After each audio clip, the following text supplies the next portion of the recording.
We're now going into the second round, which is 5-minute questions, and we'll start with Mr. Fragiskatos.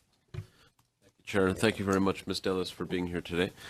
I wanted to ask you about the sources of opposition to the current regime and Mr. Duterte in particular. And in your opening statement, you pointed towards civil society, or you raised examples of civil society. I wonder if you could expand on that. Does civil society really comprise the main space of opposition for women? And women's organizations in particular, they've taken the lead. I'm going to, you're nodding, so they have, but how difficult is it for them to operate? Yes, they have taken the lead because the government institutions that are supposed to be doing this are not.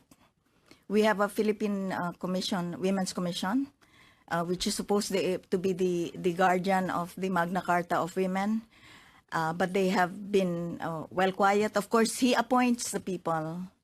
He appoints the people to these commissions, and they say the civil service that is still there will say, yes, we call him out. We write a statement to call him out when he comes out with the statements, as I have quoted.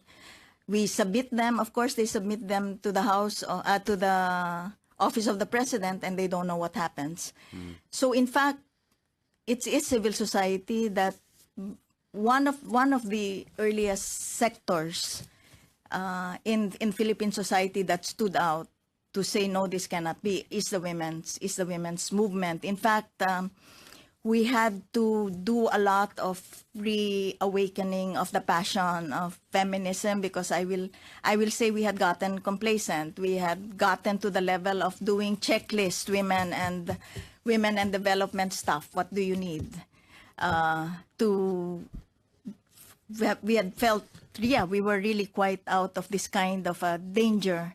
But very quickly that has revived. And what I'm happy to say is that, in fact, the intergenerational thing in the women's movement is one of the most hopeful things of older women like me and the young women that are coming up are talking to each other and finding out what that means.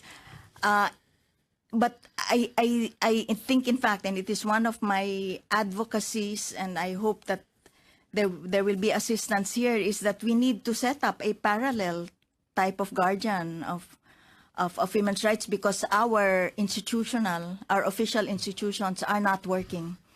We need to be able to bring together prominent individuals who we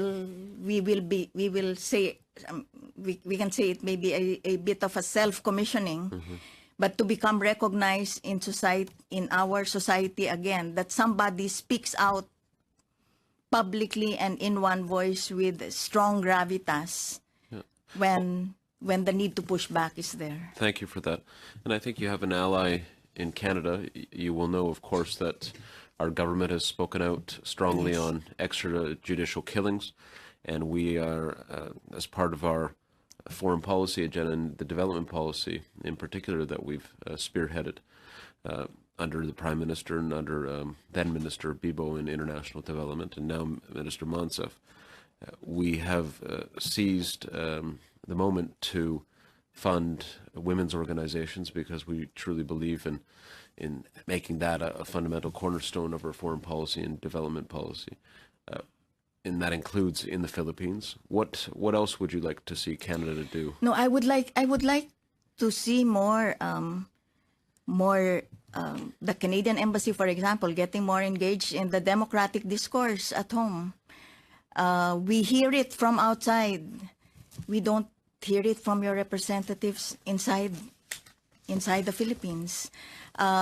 We are aware of your programs in terms of women and livelihood, but there's a bigger assault now, and we do not see that the diplomatic community at home and that even the small mission projects, mission-funded projects, are looking and recognizing that in fact we have a different threat that faces us now.